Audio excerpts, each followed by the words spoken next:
बाइथलॉन, cross country skiing और rifle shooting का शानदार कॉम्बिनेशन। 150 साल पुरानी इस खेल की शुरुआत नॉर्वे की सेना ने की और 1960 में इसे ओलंपिक खेलों में शामिल किया गया।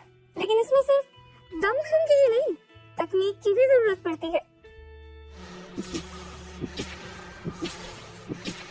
स्की करते वक्त दिल 200 बार धड़कता है और फिर निशानेबाजी करते वक्त दिल को शांत करने की जरूरत होती है। बाइथलॉन का यही मजा है।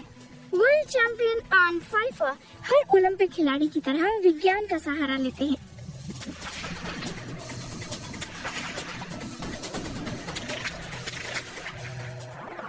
खेल विज्ञानी डिग ज़ीबर्ट ने लाइप्ज़िग विश्वविद्यालय में दुनिया का सबसे व्यापक एनालिसिस सिस्टम बनाया है।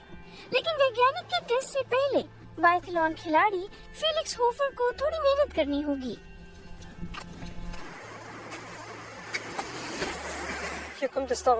यहाँ जरूरी है कि पहले खिलाड़ी को बहुत अच्छी तरह से थकाया जाए, बिल्कुल जैसे प्रतियोगिता में होता है। फिर इस थकान के साथ वह निशानेबाजी की टेस्टिंग के लिए आता है। कई राउंड फायर करने के बाद निशाने पर गोली लगाना मुश्किल हो रहा है। हाथ और पैर कांपने लगते हैं। हम यहाँ अलग अलग दबावों को माप सकते हैं, जैसे कि ट्रिगर पर पड़ने वाला दबाव, बंदूक के पिछले हिस्से पर दबाव। हम ये भी माप सकते हैं कि गोली बंदूक के अंदर कैसे रास्ता बदलती है। हम इसे ऑनलाइन देख सकते हैं और खिलाड़ी को तुरंत बता सकते हैं। खिलाड़ी बंदूक के पिछले हिस्से और ट्रिगर पर कितना दबाव डालता है, इससे बंदूक का हिलना तय होता है। क्योंकि बंदूक के हिलने से ही गोली भी निकलती है। बंदूक को बिल्कुल स्थिर रखना नामुमकिन है, इसलिए ज़ीबर्ट इन दबावों को मापकर इन्हें बंदूक के हिलने के साथ जोड़ते हैं।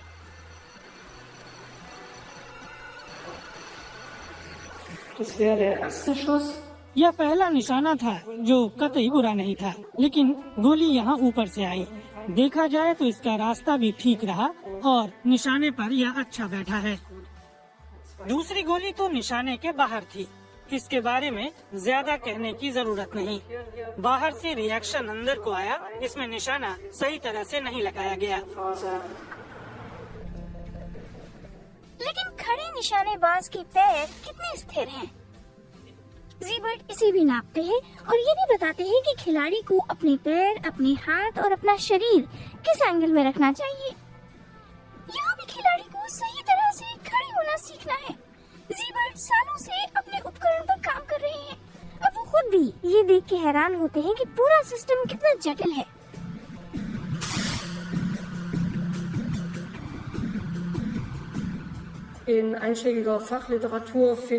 बंदूकों के तकनीकी साहित्य में इसे चलाने की जानकारी भी मिल जाएगी, लेकिन इसमें इतनी सारी जानकारी है, महीन बातें और तकनीकी तथ्य हैं। और गोली चलाते समय ही नतीजे के बारे में सोचना, सही निशाने पर गोली चलाना, ये मेरे लिए बड़ी जानकारी है।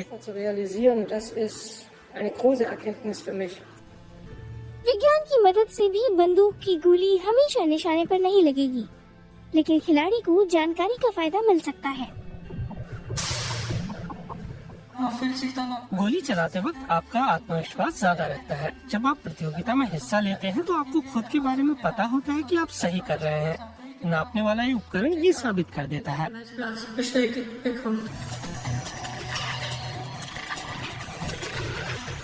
एक खिलाड़ी की बाइथलॉन में सफलता तो असल मुकाबले के दौरान ही तय होती है, लेकिन हो सकता है कि विज्ञान की मदद से खिलाड़ियों का प्रदर्शन बेहतर हो सके।